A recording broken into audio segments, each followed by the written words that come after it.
টেলিভিশনের নিয়মিত আয়োজন প্রশ্নোত্তরে আপনাদের সবাইকে স্বাগত জানাচ্ছি। আমি মিতু। আমার সঙ্গে আজকে স্টুডিওতে আছেন জনতার অধিকার পার্টির চেয়ারম্যান তরিকুল ইসলাম। আজকে তার থেকে জানবো এই জনতার অধিকার পার্টি জনতার অধিকার কতটুকু রক্ষা করতে পেরেছেন। আমি গত 5 বছরে আন্দোলন সংগ্রামে আমার সক্রিয় ভূমিকা দেশ ও জাতির কল্যাণের জন্য যতটুকু প্রয়োজন জনতার অধিকার পার্টির পক্ষ থেকে আমি আমার সামর্থ্য অনুযায়ী রাজপথে দাঁড়িয়েছি। 1 মিনিটের জন্য রাজপথ ছাড়িনি। শেখ হাসিনা বিরোধী আন্দোলনে সর্বোচ্চ সোচ্চার ভূমিকা পালন করেছে জনতার অধিকার পার্টির নেতাকর্মীরা ইনশাল্লাহ। আচ্ছা, আপনি নির্বাচন কতবার করেছেন? আমি 2014 সাল ফেনী সদর উপজেলা ভাইস চেয়ারম্যান নির্বাচন করেছিলাম, তখন 18 দলীয় জোট থেকে বিএনপি সমর্থিত। 2018 সালে ফেনী 1 সংসদীয় আসনে আমি নির্বাচন করেছিলাম। 2021 সাল ফেনী পৌর নির্বাচনে আমি অংশগ্রহণ করেছি এবং সেখানে প্রচুর ভোটের একটা ব্যবধানে আমাকে ধরেন হারানো হয়েছিল, কিন্তু সেখানে আমি পরিপূর্ণ জিতেছিলাম, প্রায় আমার জয়টাই নিশ্চিত ছিল। তো এই আওয়ামী লীগ আমলের নির্বাচন তো আপনি বুঝেন, সেই ঢাকা 17 উপনির্বাচন যখন সারা বাংলাদেশের সকল নির্বাচনগুলো স্তপ হয়ে গেছে, কেউ নির্বাচনে অংশগ্রহণ করতে চাচ্ছে না, শুধু আমি শেখ হাসিনা যে ভাওতাবাজি নির্বাচন করে ভুলভাল নির্বাচন করে গণতন্ত্র হরণ করে 300 আসনকে তারা বিলুপ্ত করে দিয়েছে শুধু প্রার্থী ছাড়া। সেজন্য আমি ঢাকা 17 উপনির্বাচনে তৎকালীন ঘাউরা মন্ত্রী ছিল আরাফাত, সে আরাফাতের সাথে প্রতিনিধিত্ব করার জন্য চেষ্টা করেছি।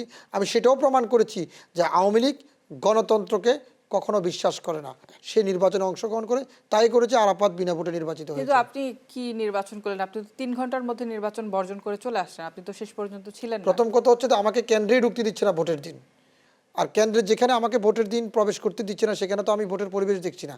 আমার সেখানে প্রত্যেকটা কেন্দ্রে আমার এজেন্ট ছিল, প্রত্যেকটা কেন্দ্রে এজেন্টকে বের করে দেওয়া হয়েছে। তো সেখানে আমার তো নির্বাচনে আর অংশ থাকার আর সুযোগ ছিল না। আর সেখানে সবগুলো আওয়ামী লীগের ক্যাডার বাহিনী দিয়ে আপনার নির্বাচন কেন্দ্রগুলো দখল করে নিয়েছেন, প্রশাসন তাদের পক্ষে কাজ করতেছেন, পুরো 300 আসনে তাদের ক্যাপচারা ছিল, পুরো নির্বাচনে তাদের ক্যাপচারা ছিল। তো আমি জাতিকে বোঝাতে চাচ্ছিলাম যে এই নির্বাচন কখনো গ্রহণযোগ্য হবে না, এই নির্বাচন কখনো সুষ্ঠু হবে না। সেজন্য আমি 9:30 10টার দিকে ভোটটা বর্জন করার সিদ্ধান্ত নিয়েছি, কারণ লাঞ্চের পরে যদি ভোট বর্জন করি মানুষ খাওয়া দাওয়া করবে, তারা এটা নিয়ে আর ফলো আপে রাখবে না, এই জন্য তাড়াতাড়ি আপনার সকালটা শেষ করে দিয়েছি। আচ্ছা, অনেকেই বলে যে আপনি এই পর্যন্ত 4বার নির্বাচনে অংশ নিয়েছেন, এবার নিয়ে 5বার নির্বাচনে অংশ নেবেন। অনেকেই বলছে যে আপনি শুধুমাত্র ভাইরাল হওয়ার জন্য নির্বাচনে অংশ নেন, যে নির্বাচনে যাবেন, ভোট কেন্দ্রে যাবেন, কিছু গণমাধ্যমে কথা বলবেন, ফেস ভ্যালিউ পাবেন, এটার জন্য কি নির্বাচনে অংশ নেন? শুনেন, ভাইরাল হওয়ার জন্য নির্বাচন করেছি এটা আসলে বিষয় ঠিক না। আমি যদি ভাইরাল হওয়ার জন্য নির্বাচন করি তাহলে বারবার আমাকে কারাগারে যেতে হতো না। কারাগার কিন্তু এত ভালো জিনিস না, কারাগার খুবই কষ্টের। কেউ নিজ থেকে কারাগারে গিয়ে ভাইরাল হয় না, কারাগারের বাইরে থেকে ভাইরাল হয়। অর্থাৎ 28শে অক্টোবরের ঘটনাকে কেন্দ্র করে আমি বাংলাদেশের রাজনীতি বিজয়নগর পানির ট্যাঙ্কি, আপনার যে কাকরাইল মোড়, বিচারপতি বাসভবন, পুলিশ হত্যা মামলার আসামি আমাকে দেওয়া হয়েছিল। তো এটা ভাইরাল হওয়ার জন্য দেওয়া হয়নি, কোনো ভাইরাল ব্যক্তি কিন্তু মামলার আসামি হয়নি এই পর্যন্ত, দেখেন। তো এটা যারা বলছে, মানুষ তো মন্তব্য করতে পারে, জনগণ মন্তব্য করতে পারে, একটা উন্মুক্ত বাংলাদেশ, উন্মুক্তভাবে আলোচনা চলতেই পারে। এখানে আসলে আমি এটা নিয়ে, যারা আমাকে নিয়ে ভাইরাল নিয়ে মন্তব্য করে বা আমাকে নিয়ে আলোচনা করে, আমি তাদের প্রতি কৃতজ্ঞ, শ্রদ্ধা, ভালোবাসা যে আমার মতন একজন ক্ষুদ্র ব্যক্তিকে নিয়ে তারা আলোচনায় রাখছে। হেরে যাওয়ার সম্ভাবনা দেখলে কি এবারও আপনি নির্বাচন বর্জন করে ফেলবেন? এখন তো হেরে যাওয়ার কোনো সম্ভাবনা আমি দেখতেছি না, কারণ এই কারণে দেখতেছি না, কারণ জুলাই আন্দোলন বলেন, গত 15 বছরের আন্দোলন বলেন, জেল জুলুম হামলা মামলায় ফেনী 2 আসনের সর্বোচ্চ বন্যা থেকে শুরু করে করোনাকালীন সময় আমি জীবনের ঝুঁকি নিয়ে আমার জায়গা জমিন বিক্রি করে মানুষের কল্যাণে আমি অক্সিজেন সেবা দিয়েছি বিনামূল্যে। সেটা আমার কোনো ফোকাসিংয়ের কথা না, এটা মাঠের কথা। জনগণ কাকে ভোট দিবে? যে মানুষ তাদের সাথে মিলেমিশে কাজ করে। আমার কোনো ঢাকাতে বাড়ি নাই, আমার কোনো গাড়ি নাই, আমার কোনো একটা ভাড়া বাসা নেই, আমি এখনও আপনার ফুটপাতে ঘুমাই, আমার কেন্দ্রীয় কার্যালয়ে ঘুমাই। 5 তারিখের পরে যারা জীবনে রাজনীতি করে নাই, রাজনীতি খ বুঝতো না, তারা 5 কোটি টাকার মালিক হয়েছে, গাড়ির মালিক হয়েছে, প্লাটের মালিক হয়েছে। আমি তো 5 তারিখের পরে ঢাকাতে আমার একটা প্লাট বাড়ি নেই, একটা গাড়ি নেই, আমার যে ধরেন আপনার একটা প্লাট বাসায় ভাড়া থাকবো সেই সক্ষমতা তো আমার নেই। তো জনগণ আমাকেই তো ভোট দিবে। আমার তো লাল পাসপোর্ট নাই, আমার কোনো পাসপোর্টে নাই, তাহলে ভোট কাকে দিবে? জনগণ আমাকে দিবে, আমি তাদের সাথে থাকবো। আর তরুণ প্রজন্মের সিম্পিতে তো আমি নেব ইনশাল্লাহ। আচ্ছা, এই নির্বাচন আসলেই দেখা যায় নেতারা স্ত্রী করা, পাঞ্জাবি পরে ভণ্ডামি করে, এটা নিয়ে আপনার কি মতামত? শোনেন, এ পর্যন্ত বাংলাদেশের রাজনীতিতে নেতারা নির্বাচন যখন আসে জনগণের কাছে যত প্রতিশ্রুতি দিয়েছে, প্রথম প্রতিশ্রুতি থাকে আমি আমার এলাকা থেকে মাদক মুক্ত করব। অর্থাৎ কখনো কোনো জনপ্রতিনিধি বাংলাদেশের ইতিহাসে ছোট থেকে বড় পর্যন্ত মেম্বার থেকে মন্ত্রী পর্যন্ত কেউ দেখাতে পারবে না যে তার এলাকা মাদক মুক্ত করেছে। আমি শুধু এটুকু আপনাকে কনফার্ম করতে পারি, আমি যদি নির্বাচিত হই আর অথবা না হই, আমি জনগণের কল্যাণে আমার সামর্থ্য অনুযায়ী আমি চেষ্টা অব্যাহত রাখবো। আমি কোনো প্রতিশ্রুতি কমিটমেন্টে বিশ্বাসী নয়। আমি আমার বাস্তবতা এবং কর্মের মাধ্যমে নিজেকে প্রমাণ করব আমি তাদের ভোটে জনপ্রতিনিধি। ফেনী 2 আসনের মানুষ কি আপনাকে চেনে, পরিচিতি আছে আপনার? শুধু পরিচিতি না, শুধু আমার নামটা বলবেন, চিনে না মানে পুরোটাই চিনে।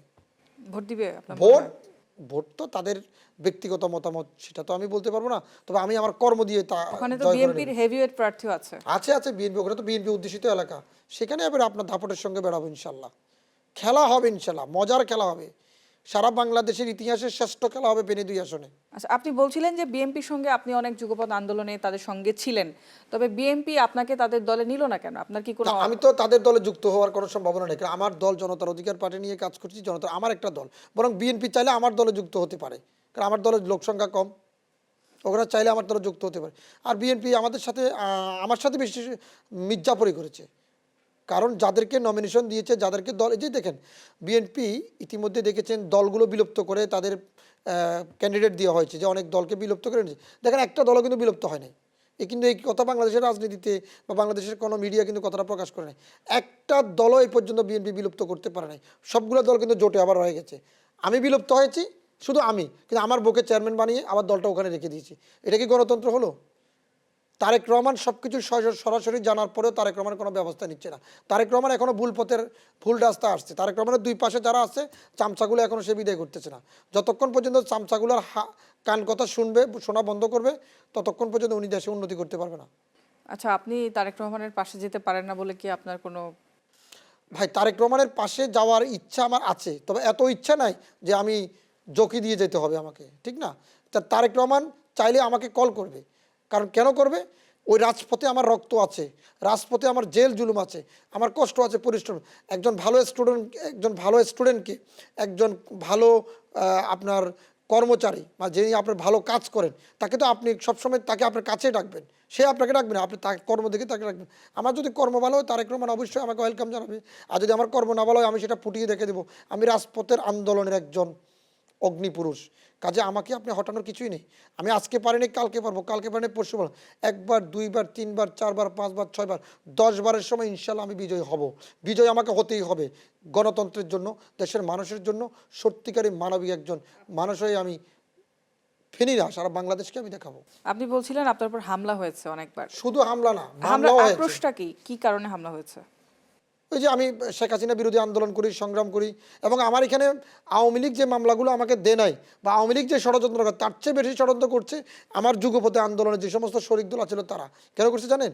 এই কারণে করছে, কারণ মিছিলের প্রথম সারিতে আমি ছিলাম, কিন্তু তারা ভয়ে মিছিল করতো না।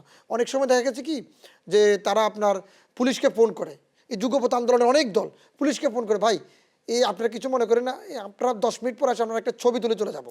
কিন্তু আমি ছবি তোলার রাজনীতি করি নাই। আপনি আমার সোশ্যাল মিডিয়া দেখবেন, আমি সরাসরি 5 জন 10 জন 20 জন যখন দুঃসময়ে যা পেয়েছি রাজপথে দাবিয়ে বেড়েছি। পুলিশ আমাকে কত বাধা দিয়েছে, কোনো লাভ নেই। কিন্তু যুগপন্থ আন্দোলনে আপনি দেখবেন সব বাংলাদেশের এই রাজনীতি, আজকে যে তারেক রহমান সাহেব দেশে আসছেন, মরহুম বেগম খালেদা জিয়া মুক্ত হয়েছেন, বা আজকে যে ডক্টর ইউনূস আপনার এই যে প্রধান উপদেষ্টা হয়েছেন, এগুলো আমাদের মতো লোকের অবদান। বাংলাদেশের প্রত্যন্ত অঞ্চলের অনেক তরুণ যুবকের সাহসিকতার অবদান, এটা তাদের অবদান না, এটা তাদের অবদান না। তারেক রহমান পারতেন আমাকে ডাকতেন যে তোমার নামও তারেক, আমার নামও তারেক, আসো ভাই, তুমি অনেক কষ্ট করছো, কিছু দিতে পারি না পারি, তোমার সাথে আমি একটু বুক মিলাই। তিনি তো পারেন নাই।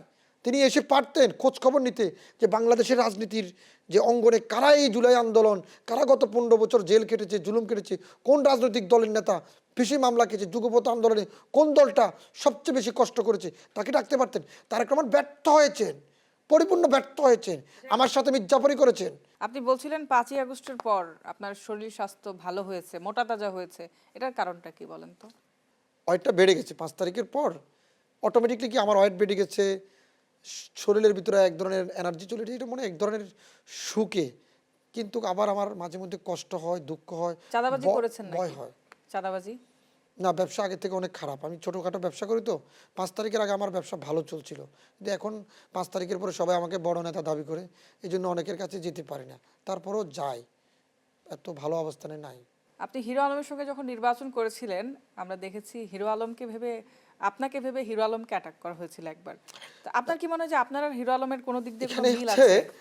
আমার যেটা মিস্টেক হয়েছে সেটা হচ্ছে আমি 9:30-10টার দিকে ভোট বর্জন করেছিলাম, কিন্তু তারপরেও মনে মানতেছে না। আমি বনানী একটা কেন্দ্রে আবার গাড়ি নিয়ে ওখানে গিয়েছিলাম। তো এখন আপনি ভোট বর্জন করলেন, আবার কেন্দ্র কিভাবে পরিদর্শন করবেন? তো সেটা আওয়ামী লীগের নেতাকর্মীদের একটু ব্রেনে ক্যাচ করছে। তখন ওরা আমার জন্য প্রস্তুত ছিল, কিন্তু মানে মহান রাব্বুল আলামিনের কাছে আমি লাখো গুণ শুকরিয়া, আমি কেন্দ্র থেকে কোনো একটা কৌশলে বের হয়ে গেছি। তা আমি যখন বের হচ্ছি তখন হিরো আলম ঢুকতেছে। এখন হিরো আলম তখন একটু পাকনামি করেই সাহসিকতার সঙ্গে গিয়েছিল। ওই যে পাকা বেশি গজালে যা হয় আর কি, তখন ওই হিন্দি ছবির কাহিনী হয়ে গেছে।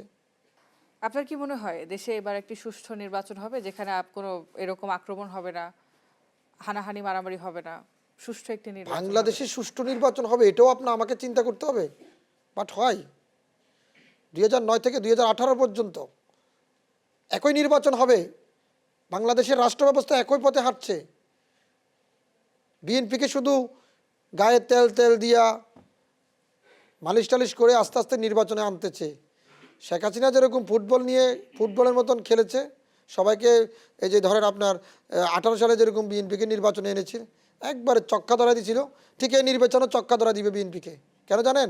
বিএনপি এখনও ভুল পথে আছে, রাজনীতির ভুল নেতৃত্বে আছে। তাকে এখনও বিএনপির জন্য অনেক কষ্ট করেছি, অনেক যুদ্ধ করেছি, যেহেতু আমরা ছোট দল, চাইলেও আমরা অনেক কিছু করতে পারবো না, সংখ্যায় আমাদের অনেক কম, কিন্তু আমরা আমাদের সামর্থ্য অনুযায়ী যে চেষ্টা করেছি তাদের লক্ষ লোক এত চেষ্টা করে নেই। তাদের এখন পাকা গজায় গেছে, অনেক পাকা গজাইছে। আচ্ছা, বিএনপি আপনাকে তাদের সঙ্গে নেয়নি বলে কি আপনার বিএনপির উপর এত আক্রোশ? ভাই আমার গাড়ি বাড়ির স্বপ্ন নাই, আমার এমপি মন্ত্রী হওয়ার স্বপ্ন নাই, সাধারণ মানুষের সাথে কথা বলতে পারি। বিরোধী দলের রাজনীতি করা মজা, খুব মজা। সরকারি হলে রাজনীতি করার তো ইচ্ছে নাই। যাদের ইচ্ছে আছে তারা দল বিলুপ্ত করে এমপি হওয়ার স্বপ্ন দেখছে। আমি দল বিলুপ্ত করতে, আমার কাছে অফার আসছে তো, আমার কাছে এমপি হওয়ার অফার আসে নাই। আমরা বলছি দল বিলুপ্ত করে তুমি বিএনপিতে যোগদান করো, সাংবাদিকদের সামনে বলো আমরা নির্বাচনের পর ভালো কিছু দেবো। না, আমি ওই দিন বিএনপির মহাসচিবের সাথে কথা বলছি, মহাসচিবকে বললাম যে ভাই আমার কষ্টের কথা আপনার মনে আছে? মহাসচিব আমাকে সুন্দর একটা উত্তর দিয়েছে যে তারেক সব কিছুই মনে আছে, নির্বাচনটা হয়ে যাক, তোমাকে একটা ভালো পজিশনে দিব। আমি বললাম আলহামদুলিল্লাহ আলহামদুলিল্লাহ আলহামদুলিল্লাহ। এরপরে তো আর কিছু বলার নাই। একটা বড় পার্টির মহাসচিব আমাকে চিনে জানে, এর থেকে বড় আর কি চান আপনি? আপনি বলছিলেন আপনি ফটো সেশনের রাজনীতি করেন না, তবে আমরা দেখলাম যে গত 2-1 দিন আগেই যে শোকসভা ছিল বিএনপি চেয়ারপারসন মরহুমা বেগম খালেদা জিয়ার, সেখানে দেখলাম আপনি গেছেন এবং একটি ভিডিও করে পোস্টও করেছেন যে সংসদে যাচ্ছি এরকম কিছু একটা। না, এখানে পটো সেশনের রাজনীতি, এটার সাথে পটো সেশন আমি যেহেতু সংসদ নির্বাচনে অংশগ্রহণ করেছি। মানে এটার সাথে কি সামঞ্জস্যপূর্ণ কিনা? না না না, আমি যেহেতু সংসদ নির্বাচনে অংশগ্রহণ করেছি তাহলে তো মরহুমা বেগম খালেদা জিয়ার শোকসভা উসিলায় আমি সংসদে প্রবেশ করেছি, নাহলে তো আমার মতন লোক সংসদে এইভাবে যাওয়ার সুযোগ ছিল না। তো এখন এমপি হওয়ার আগে প্রস্তুতি একটু ব্যায়াম ট্যায়াম করে নিচ্ছি, রিপ্লেস করে নিচ্ছি। আচ্ছা, এই যে দেখা যাচ্ছে তরুণরা এবার অনেক বেশি অংশগ্রহণ করেছে জাতীয় নির্বাচনে, কি মনে হয় কি হবে ফলাফল? তরুণেরা, জুলাই আন্দোলনে যেসব তরুণ নির্বাচনে অংশগ্রহণ করেছে তাদের প্রতি মানুষের ভালো সিম্পিতি ছিল, কিন্তু তারা অনেকেই এমন এমন দুর্নীতি করেছে, এমন এমন ফটকাবাজি করেছে জাতির সাথে, মানুষ বিরক্ত হয়ে গেছে। এখন ভালো লোকগুলোকে মানুষ এখন খুঁজতে পারতেছে না। এই তরুণ প্রজন্মের উপর 5ই আগস্টের পরে তরুণ প্রজন্মের উপর বাংলাদেশের সর্বজননী মানুষ যে একটা আস্থা বিশ্বাস রেখেছিলেন, কিন্তু তাদের কিছু কিছু অপকর্মের কারণে আজকে সেটা বিলুপ্ত হয়ে গেছে। দেখেন, জুলাই আগস্ট কাকে নিয়ে হয়েছিল? যারা আত্মহত্যা, যাদেরকে হত্যা করা হয়েছিল, যারা আহত, আজকে পর্যন্ত যারা নেতৃত্ব দিয়েছে, ডক্টর ইউনূস থেকে শুরু করে যারা নেতৃত্ব দিয়েছে, এই জুলাই আহত নিহত যোদ্ধাদের জন্য কি এমন ভূমিকা রেখেছে দৃশ্যমান? কিছুই রাখেননি। আমি যদি এই জুলাই আন্দোলনের কোনো দায়িত্ব আমাকে দিত, বা আমি যদি জুলাই আন্দোলনের কোনো দায়িত্ব পেতাম, আমি আসিফ নজরুলের মতন কথা বলবো না, আমি প্রাণ ভরে চেষ্টা করতাম না। যদি আমি কোনো দায়িত্ব পেতাম, আমি আমার জীবন তো দিতে পারবো না, গল্প কাহিনী হয়ে যায়, তবে আমি আমার আন্তরিক চেষ্টা থাকতো যে জুলাই আন্দোলনের সেই নেতৃত্বের লোকগুলোকে আমি তাদের পরিবার পরিজনের কাছে আমি সান্ত্বনামূলক কিছু ভবিষ্যতের জন্য দেওয়ার চেষ্টা করতাম। এটা আমি করতাম। আমি এখনও যদি কোনো কিছু পাই, সরকারি কোনো বরাদ্দও না পাই, আমি চেষ্টা করব ওদের জন্য কিছু কিছু লাগে না তো, বাংলাদেশে অনেক প্রাণ আছে, ওদের মনে করো 500 লোক এখন শুয়ে আছে, 500 লোক মনে হয় আহত আছে। এদের জন্য কি লাগে ভাই? 500 সেক্টর, বাংলাদেশে হাজার হাজার সেক্টর আছে। সদিচ্ছার, সরকারের সদিচ্ছার অভাব। সরকারে যারা এই যে উপদেষ্টা তারা তো লুটপাটে ব্যস্ত। এই যে একটা স্বাস্থ্য উপদেষ্টা দিয়েছে আপনার একজন ভদ্র মহিলাকে দিয়েছে, ক কিছুই বুঝে না, স্বাস্থ্যের কয়ে বুঝে না, নিজের স্বাস্থ্যই ঠিক নাই। সে যায় আপনার সিঙ্গাপুর চিকিৎসা করতে, স্বাস্থ্য উপদেষ্টা সিঙ্গাপুর চিকিৎসা করতে যায়, আর তাকে বলা যায় স্বাস্থ্য উপদেষ্টা। তো বাংলাদেশের লক্ষ লক্ষ মানুষ চিকিৎসা সেবা নিয়ে, কোটি কোটি মানুষ চিকিৎসা সেবা নিয়ে আপনার PG hospital, Suhrawardy medical, Dhaka মেডিকেলে পড়ে আছে। তাহলে আপনি গেছেন সিঙ্গাপুর, তাহলে বুঝেন না বাংলাদেশের পরিবেশ কেমন। এটাকে ঠিক করতে হবে। এটাকে ঠিক করতে হলে আমাদেরকে আরও যুদ্ধ করতে হবে, সংগ্রাম করতে হবে। আমি আবারও বলছি যে একবার পারিনি পর্যন্ত 10 বার চেষ্টা করব। 11 বারের সময় আমি ঠিকই আমার অবস্থান তৈরি করবো ইনশাল্লাহ করবো। আপনি অনেকের চাঁদাবাজি দুর্নীতির কথা বলছিলেন, আপনি যে এটার সাথে সম্পৃক্ত না, এটার কি গ্যারান্টি? একটা প্রমাণ যদি দেখাতে পারেন, নাকে খত দিয়ে রাজনীতি ছেড়ে দেবে। একটা প্রমাণ যে কারো থেকে 10 টাকা নিয়েছি, কাউকে বিকাশ নাম্বার দিয়েছি, মানে রাজনৈতিক কারণে কাউকে বিকাশ নাম্বার দিয়েছি, প্রোগ্রাম করব, টাকা লাগবে, যদি একটা প্রমাণ কেউ দেখাতে পারেন, বাংলাদেশের সকল মিডিয়াকে বলবো, অনুরোধ করব, ক্ষুদ্র কর্মী হিসাবে বলবো, যদি একটা প্রমাণ দেখাতে পারেন আমার চাপাবাজির, নাকে খত দিয়ে রাজনীতি ছেড়ে দেব, করবো না রাজনীতি, এই বাংলাদেশেই থাকবো না আর। সর্বশেষ জনগণের উদ্দেশ্যে যদি কিছু বলেন। জনগণের উদ্দেশ্যে শুধু এতটুকু বলবো, যাদের পিছনে লক্ষ লোক হাঁটে, যাদের পিছনে হাজার লোক মিছিল করে, তাদের থেকে দূরে থাকবেন। সৎ, আদর্শবান এবং নিষ্ঠার সাথে যারা উদ্যোক্তা, রাজনৈতিক উদ্যোক্তা, নিজ থেকে চেষ্টা করে তাদের জন্য, মানুষের জন্য কাজ করতে চায়, আপনারা তাদেরকে সহযোগিতা করুন, সমর্থন করুন এবং তাদের ভুল ত্রুটিগুলো ক্ষমা করে দিয়ে, তাদের ভুলগুলো ধরিয়ে দিয়ে তাদেরকে সামনের সারিতে আগান। প্রতিপক্ষ তৈরি করুন। রাজনীতিতে প্রতিহিংসা নয়, প্রতিপক্ষ চাই, ভালোবাসা চাই। আমরা সম্মিলিতভাবে একটা দেশকে ভালোবাসতে চাই। আর ভালোবাসতে হলে একটি রাষ্ট্রীয়ভাবে একটি শক্তিশালী সরকার প্রয়োজন এবং রাষ্ট্রীয়ভাবে একটি শক্তিশালী বিরোধী দল প্রয়োজন। তবে রাজনৈতিকভাবে মতপার্থক্য থাকবে, প্রতিহিংসা থাকবে, কোনো প্রতিহিংসামূলক রাজনৈতিক মিথ্যা মামলা থাকতে পারবে না। এটা আমার সংবিধানে নাই, কোনো মিথ্যা মামলা থাকতে পারবে না।